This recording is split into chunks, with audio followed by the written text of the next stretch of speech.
Compañeros de la CUNAR Perú, muy buenos días. Nos encontramos en vivo y en directo desde la Plaza 2 de Mayo. Hoy, 1 de mayo, Día Internacional del Trabajador, del Proletario. Estamos aquí con el hermano del colectivo evangélico. Él nos va a decir su nombre.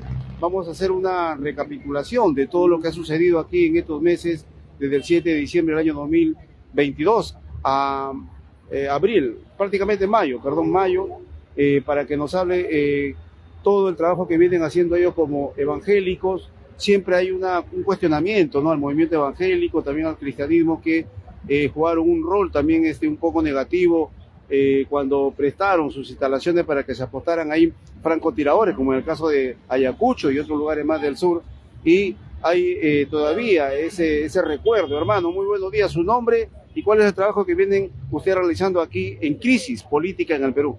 Compañero, muy buenos días, un gusto de poder saludar a la CUNAR. Y bueno, me presento, soy Manuel Obeso, soy pastor, evangélico en general, pero pertenezco a la Iglesia Luterana Intercultural. Entonces, nuestra tarea en estos momentos, que ya viene desde los inicios de las marchas, de las protestas que se iniciaron en el sur del Perú y que trajo como consecuencia el uso excesivo de las fuerzas del orden, y que significó literalmente, diríamos, el asesinato de personas en Puno, Ayacucho y otros lugares, ¿no? Entonces, para nosotros como cristianos, y lo digo como cristianos, pero también entendiendo que como ciudadanos debiera en nosotros haber un profundo sentido de justicia. ¿Por qué? Porque no podemos construir nación sobre las tumbas de los hijos y las hijas de la nación que han sido asesinados y que sus muertes hasta ahora no se hace justicia, no se identifica a los responsables, a los ejecutores, y sin embargo sabemos que la responsabilidad política recae con aquella que alguna vez dijo que era pues parte de un gobierno que sabemos la figura de ese gobierno hoy está preso. Y sin embargo, esta mujer vino a reemplazarlo y a tomar banderas que no correspondían a las banderas de lucha con la cual se presentaron para el proceso electoral. Hoy día nosotros nos encontramos en un estado, diríamos, de gobierno cívico-militar, literalmente una dictadura. Y esta dictadura entonces es la responsable de las muertes que ha habido en el sur del país y también aquí, ¿no? Algunos deben recordar, aunque Lima es tan agitada que la memoria resulta ser muy rápida, muy ligera, que olvidamos, y probablemente hay que recordar, por ejemplo, la muerte de este compañero que sin estar ahí tirando piedras ni nada le destrozaron la cabeza con una bomba lacrimógena disparada pues desde muy cerca, cuando la policía sabe cómo es que tiene que hacer uso de esos recursos cuando quiere disolver una movilización. Entonces ahora nosotros, que es 1 de mayo, hemos venido acá a la plaza, que es simbólica, para recordar estas luchas, ¿no?, de mucha gente que también entregó su vida porque el trabajo se dignificara, porque el trabajo se humanizara, una cosa que para nosotros también es un motivo de reflexión en nuestras comunidades cristianas, aunque no en todas, porque ustedes saben, y quien sabe esto ayude a hacer una explicación para entender las comunidades cristianas. Ustedes saben que muchas de las comunidades cristianas evangélicas proceden de trabajo misionero norteamericano, y ese trabajo misionero norteamericano obedece a políticas, pues, porque la fuerza de este trabajo misionero norteamericano se dio en la década de los 60, y ustedes saben lo que sucedió en América Latina en la década de los 60. La década de los 60 está marcada por la Revolución Cubana.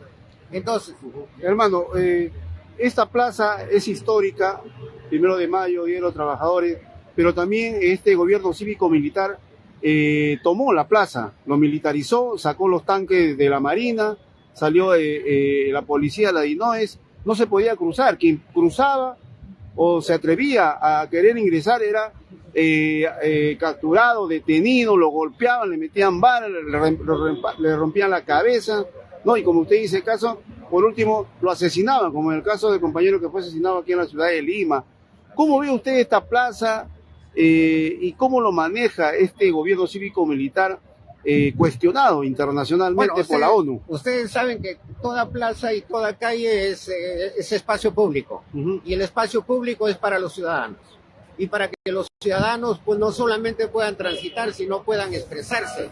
Y entonces esta plaza es simbólica porque es el lugar que representa las luchas sociales relacionadas al trabajo. Entonces esta plaza, como usted dice, ciertamente fue tomada, fue impedida de que la gente pudiera manifestarse con un uso arbitrario, porque el alcalde de Lima sacó una resolución que impedía la presencia de manifestantes en este lugar, que realmente es una resolución arbitraria, escandalosa. A nosotros mismos que veníamos, y como ustedes verán acá, por ejemplo, las fotos, veníamos y poníamos las fotos acá, a nosotros nos echaron de este lugar, y con el uso de la fuerza. Claro, no voy a decir que nos lanzaron bombas lacrimógenas ni nada, pero no nos permitieron, cuando realmente esto está libre para la manifestación, para la expresión. Entonces, esta plaza, como ustedes verán también, no solamente esta plaza, ahora no es fácil ingresar al Parque Kennedy en Miraflores, ¿no? Y, por ejemplo, el Parque Universitario, sí, la Avenida Bancay, como si fuera territorio prohibido, ¿no? Como que se reserva, como que el gobierno hubiera establecido lugares donde se reserva el derecho de la circulación de la gente. Entonces, ¿qué encontramos de nuevo? La expresión de que estamos ante un gobierno cívico-militar dictatorial. Hermano, ¿nos puede comentar un poco sobre el desarrollo de los hechos y también de los asesinados de este gobierno cívico-militar? Como usted lo ha dicho, es una dictadura cobarde, porque muchos de los hermanos murieron disparados por la espalda, por francotiradores a la cabeza, ¿no? Como ha señalado el informe pues, de la ONU, ¿no? Y de otros organismos internacionales. ¿Usted nos puede explicar aquí, en este caso de este joven, en qué circunstancias Elmer Solano Leonardo Huanca? Bueno, aquí nosotros hemos ofrecido, por ejemplo, una pequeña referencia de una biografía de este joven, 16 años. No se puede uno imaginar que este joven pues sea un terrorista. Este muchacho un estudiante, hijo de campesinos. ¿En qué circunstancia muere, compañero, este adolescente? Pues en la calle, transitando, porque lo que ha pasado esto es Puno, San Ramón de Puno, ¿no?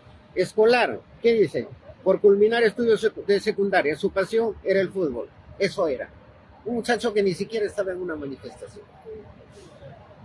No estaba en una manifestación. Yo le digo, es producto, Dios perdona los asesinatos. ¿Qué va a pasar con estos del ejército, estos policías que han utilizado la fuerza bruta, sus armamentos que le da el Estado para defender la patria, no para asesinar? ¿Qué cree usted como hermano? Ellos deben tener su conciencia limpia. ¿Cómo andan estos policías que, entre comillas, defienden el territorio, la soberanía de la patria? Bueno, a los ojos de Dios, por la referencia bíblica que nosotros tenemos, la impunidad es una cosa ajena a la voluntad de Dios. Una cosa es el perdón de Dios, pero en este caso no estamos hablando del perdón de Dios, sino de la impunidad de un gobierno que está instalado para proceder con violencia en contra de su propio pueblo. Y ha asesinado, como digo, está comprobado que son más de 50 personas literalmente asesinadas, ajenas a las manifestaciones, que han sido baleadas en la calle, ¿no? Entonces, este hecho no puede quedar impune, no puede quedar sin castigo. Y la Escritura nos enseña claramente que no puede quedar sin castigo esto. Hay un mandamiento que no matarás, ¿no? Hay el mandamiento no matarás. Y hay enseñanzas en la Escritura, por ejemplo, el caso de un rey que con el abuso de su fuerza se apropió del terreno de un campesino y lo hizo matar. Y entonces, y como nosotros vemos ahí en la historia bíblica, el profeta que viene a ser como cualquiera de nosotros que hoy protesta ante la arbitrariedad, la injusticia, el abuso, ese profeta denuncia eso y acusa que esa persona va a ser juzgada por Dios. ¿Y qué es el juicio de Dios? El juicio de Dios es cuando su promesa de vida plena es retirada. Y entonces estos señores que han matado a estos jóvenes, este gobierno está bajo el juicio de Dios. Y el juicio de Dios es que estas personas quedaron en el abandono de la protección del favor de Dios. ¿Y qué significa eso? Que están expuestos a que ellos tengan que experimentar esta misma desgracia que ellos han generado. Definitivamente la Escritura nos invita a nosotros a la búsqueda del perdón de Dios. ¿Pero qué significa la búsqueda del perdón de Dios? Yo he dicho en otro momento, la presidenta debiera reconocer que ella es responsable de estos asesinatos. Segunda cosa, que ella tiene la obligación de restituir el honor y la dignidad de esta gente, porque esta gente no es terrorista, esta gente no es vándalo. No tuvieron armados, con armamento de guerra, mi estimado. no se enfrentaron a cuchillazo, con fierro. Es como acá, ¿cuál marcha ha sido violenta? Con la policía, no se enfrentaron ellos. Usted recordará, si ha estado aquí en esta marcha que se hizo el mes antepasado y que propiamente la policía emboscó entre Grau y Abancay. Claro, ahí comenzaron a saltar ahí el puente para abajo, sí, arriesgando sus vidas. Así es. Entonces, ¿qué hizo la población? La población simplemente estaba manifestándose. Nadie tenía una piedra, un palo, un cuchillo, nada para que la policía utilice sus armas de fuego. Es, como dicen, la gente no se agarró cuerpo a cuerpo con la policía. Entonces, no se justifica la brutalidad de la policía para actuar con sus propios compatriotas. Ahora, esta brutalidad, hermano, viene por una orden desde los más altos niveles. O sea, desde el Ejecutivo hasta los Ministerios de Defensa y el Interior, vienen y acatan a la policía, porque la policía no actúa porque quiere.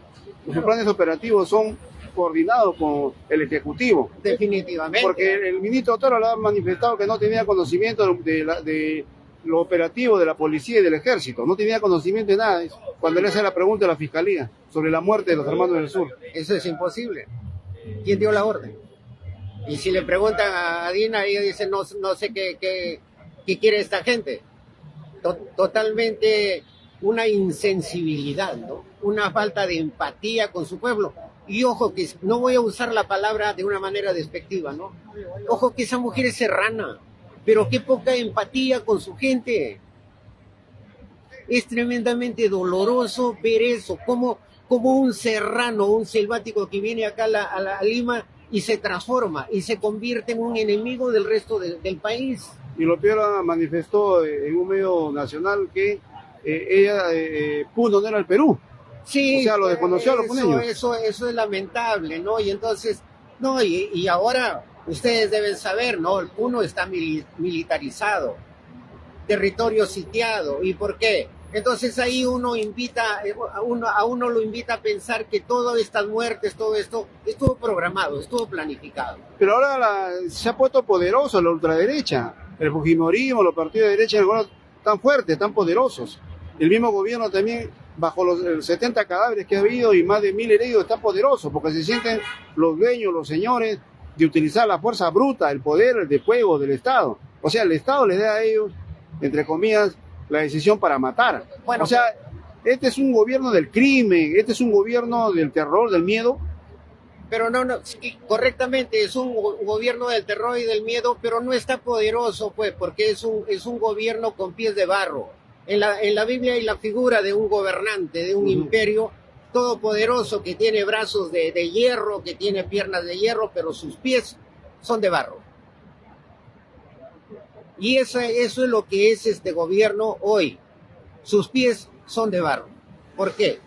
Porque allí donde está parada está la muerte de esta gente inocente. Y ningún gobierno puede sostenerse con las muertes de sus. ¿Qué es lo que lo sostiene a este gobierno, a este régimen cívico-militar criminal, como lo dicen usted y lo dicen muchas organizaciones sociales, internacionales también, como es los presidentes de la Alianza del Pacífico. ¿Qué sostiene a este gobierno, hermano? ¿Lo sostiene Dios, lo sostiene el diablo, lo sostiene el grupo de poder económico, lo sostiene el imperio? ¿Qué lo sostiene? Como dice usted, son de barro. ¿Pero qué lo sostiene ahora para que se derritan o se caigan? Mire, bueno, aclaremos primero el tema diablo. Ya. Nosotros el diablo a veces pensamos que es un ser espiritual y todo eso, ¿no? Claro. Pero el diablo es aquel que mata a su hermano.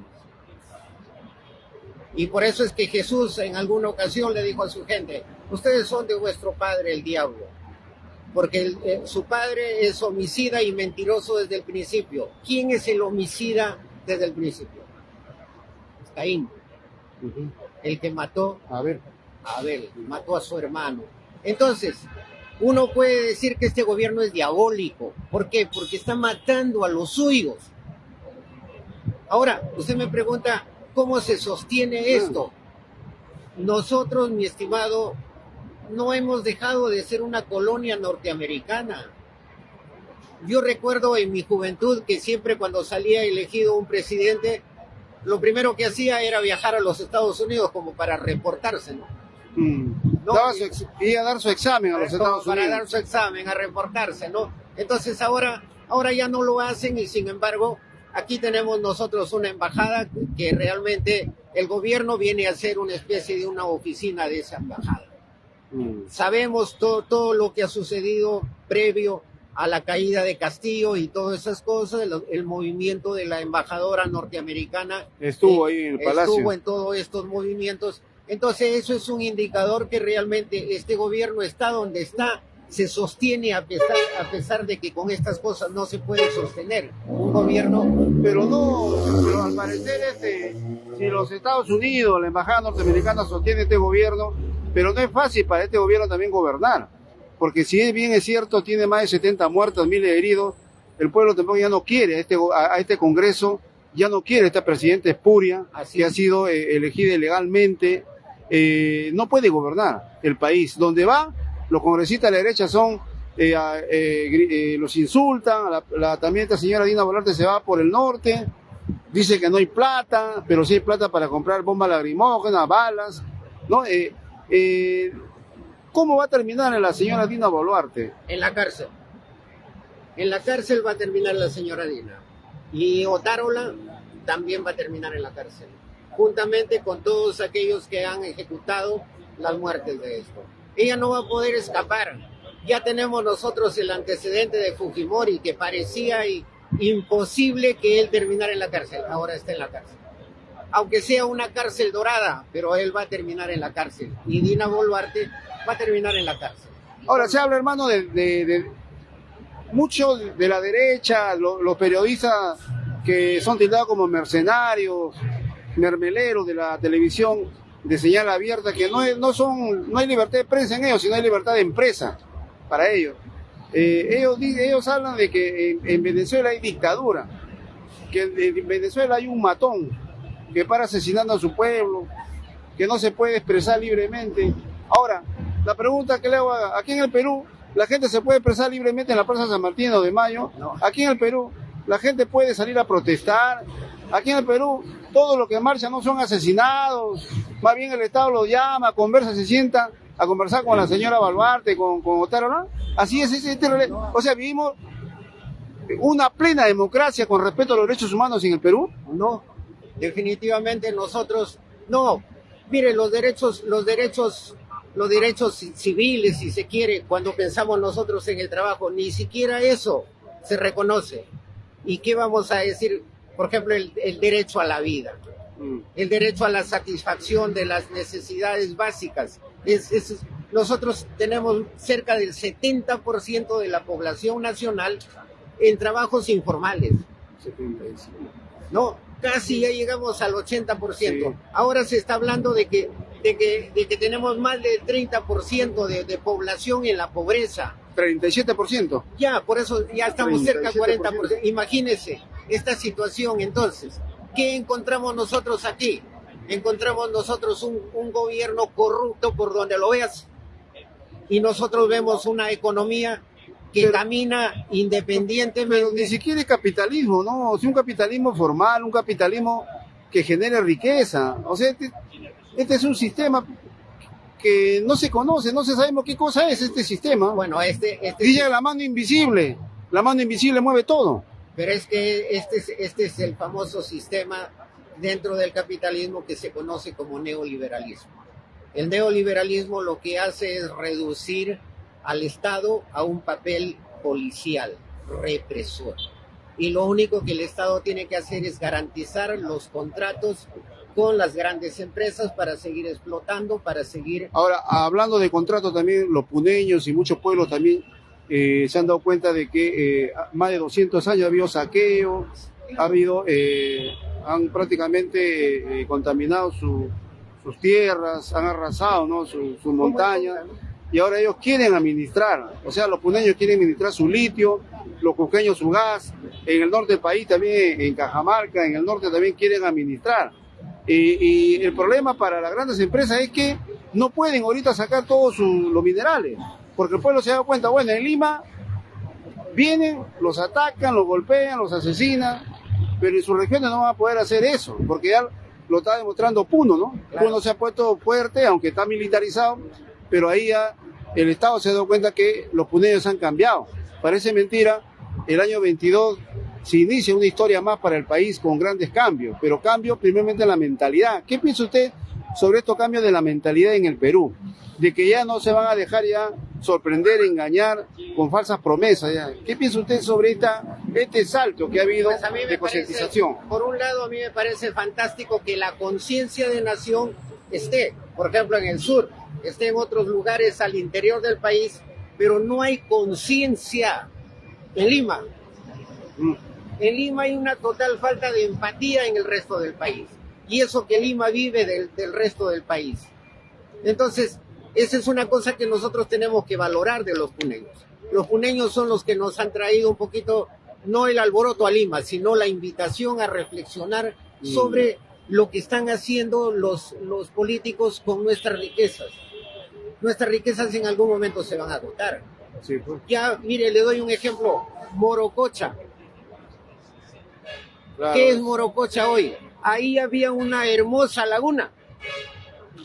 Esa laguna ha desaparecido y usted va a encontrar que está llena de residuos minerales.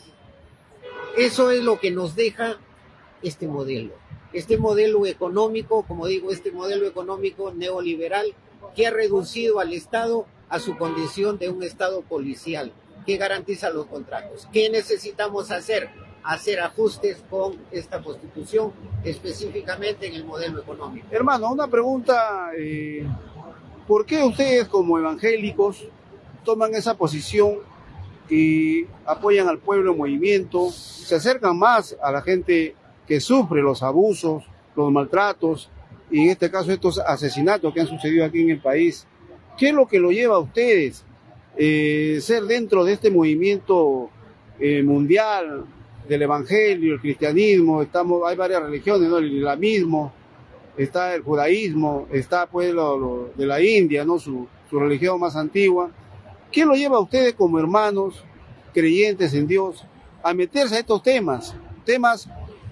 Seguro que por ahí le dicen, no, ese hermano de repente terrorista, comunista, socialista, está metido ahí dentro del movimiento evangélico para poder despertar la conciencia y que la gente salga a protestar, a criticar al gobierno. No lo vamos a permitir y vamos a salir del proceso, vamos a perseguir sus ideas, sus opiniones, apología del terrorismo y adentro con la DIRCOTE. Sí, pero esa es una total muestra de ignorancia, ¿no? Y hay unos ignorantes, pero el colmo de la ignorancia en la función pública, los policías, una ignorancia total, ¿no? Entonces, ¿qué es lo que nosotros...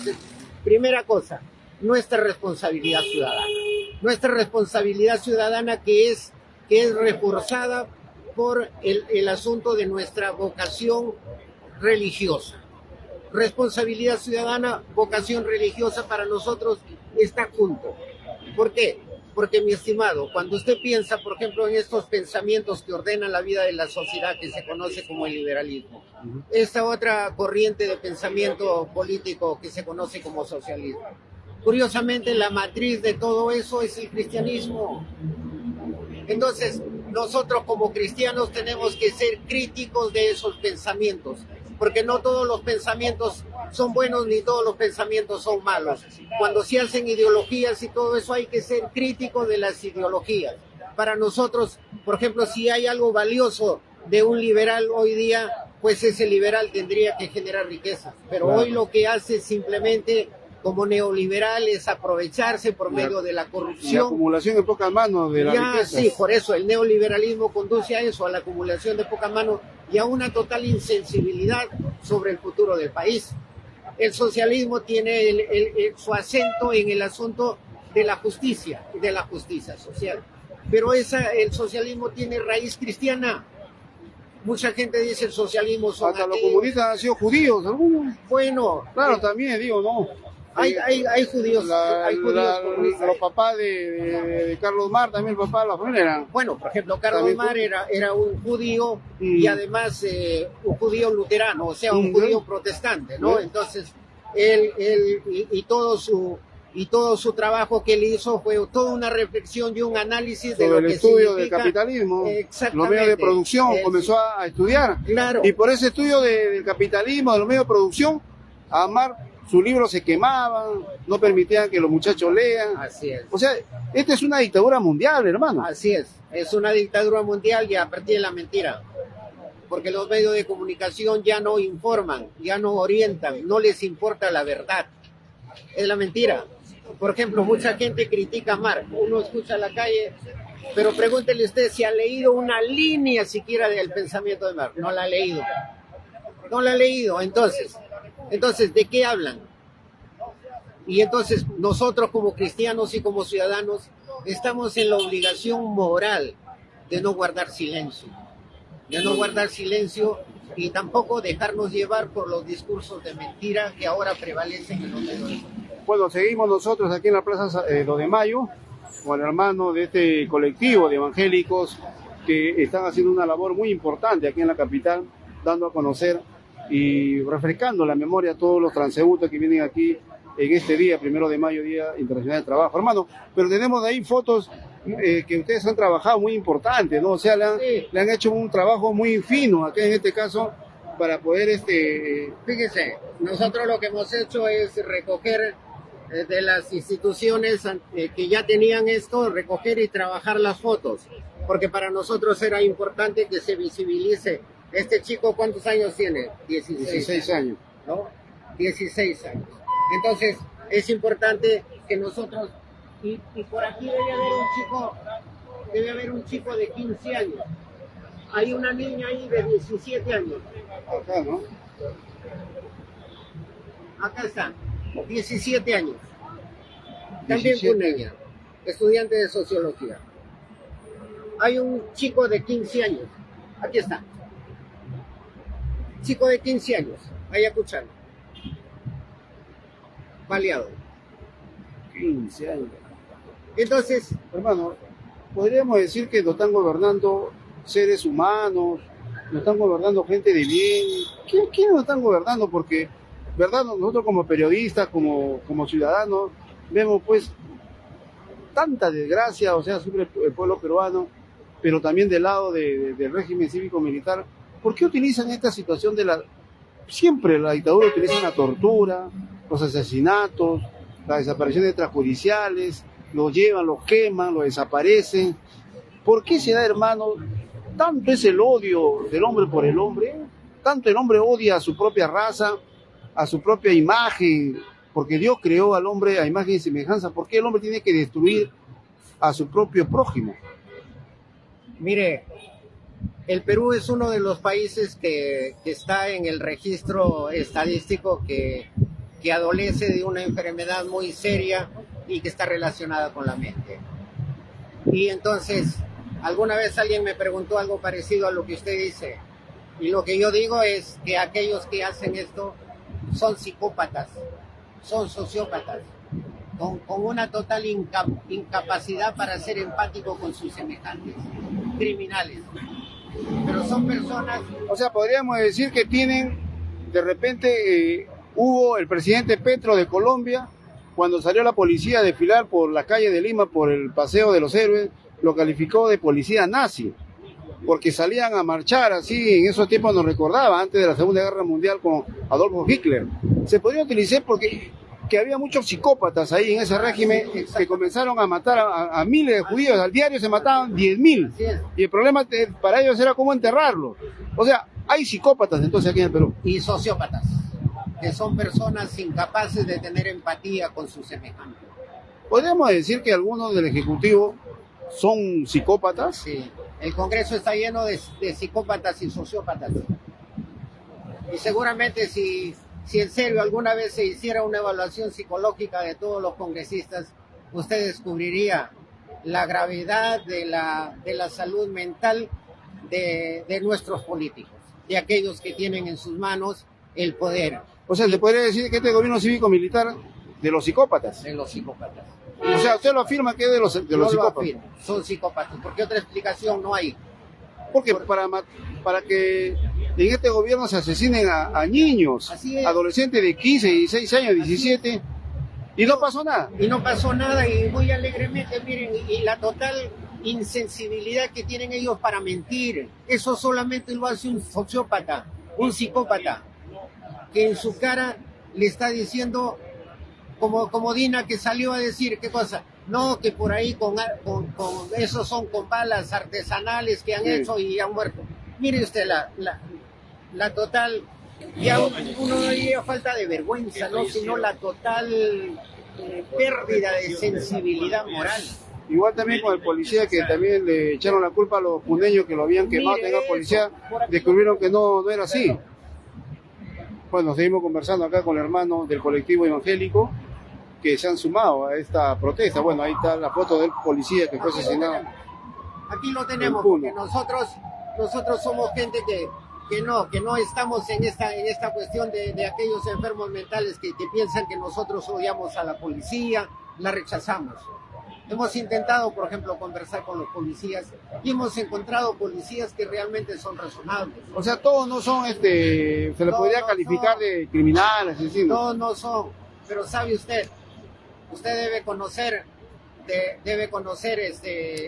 esto de los ensayos clínicos que se hicieron de este famoso efecto Lucifer, de cómo ellos habían hecho en una casa, en un edificio grande, lo habían transformado en cárcel, y a estudiantes universitarios les habían dado roles. Unos tenían que ser delincuentes y otros tenían que ser policías. Y al entregarle los roles de policías y delincuentes, sin que ellos fueran policías ni delincuentes, después terminaron comportándose. Y al final esa cárcel tuvo que ser intervenida. Era una cárcel entre comillas, ¿no? Claro. Porque era un ensayo. Pero entonces uno se da cuenta que hay una estructura, mi estimado. Hay una estructura demoníaca que usted entra a la policía y usted no entra pensando que es un servidor público. Usted entra a la policía y lo primero que aprende es a ser un coimero. ¿No? Y la policía hoy día está trabajando, ¿no? Entonces, ¿qué está haciendo?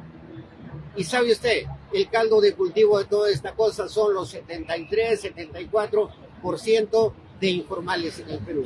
Porque mientras haya informalidad, ¿qué hace la policía? Dice, tú no cumples con esto, su pretexto para la coima. Claro, el mismo Estado genera el caos, por eso gobierno, le digo, la estructura es la que genera... No funciona este sistema neoliberal, no funciona en el Perú. No funciona, ya demostró que no funciona, por eso hasta los chilenos tuvieron que hacer un avance de eso y cambiar su constitución, porque no funciona. Y no funciona ni en los Estados Unidos. ¿No era el tigre de Latinoamérica? No, nada, todo es propaganda y que realmente no funciona. Y si usted revisara la historia de los Estados Unidos, usted se daría cuenta que la sociedad norteamericana no está muy lejos de lo que nosotros somos ahora. Bueno, hermano, gracias por darnos sus opiniones, también para que lo conozcan a usted, la labor que viene realizando este colectivo de hermanos cristianos de muchas congregaciones, pero más creo que son los luteranos, ¿no? Están ahí Así es. dentro de esta organización. Un saludo para todos ustedes también por el Día Internacional del Trabajo. Sabemos que todos trabajan, si no trabajan con las manos, transforman la materia, también transforman también con la mente, ¿no? La mente y también los actos y los campesinos, ¿no? Todos trabajan de alguna u otra manera para ganarse el pan de cada día. Hermanos, un saludo para nuestros hermanos de la CUNAR Perú que nos están viendo a nivel nacional y también para todo el movimiento o colectivo de los hermanos evangélicos que están adelante, así como ustedes están defendiendo la vida, están defendiendo la paz, están defendiendo la democracia, están defendiendo el Estado de Derecho en el país que se ha quebrantado, ¿no? Y que ha asumido un gobierno, un régimen cívico-militar psicópata, como es usted en el Perú. Sí, estimado, reitero mi saludo a la dirigencia de la CUNAR, a todos sus integrantes, a no rendirse, a seguir firmes en este esfuerzo, porque por muy pequeño que sea, nosotros usamos la figura que la gota de agua orada la piedra más dura, y entonces estas luchas tienen que ser persistentes como la gota de agua, y logremos vencer. Lo último que quisiera decirles es que todas mis expresiones responden a una conciencia crítica de la realidad en que vivimos. Y esa conciencia crítica no nos hace terroristas. Muchísimas gracias, hermano. Gracias a usted.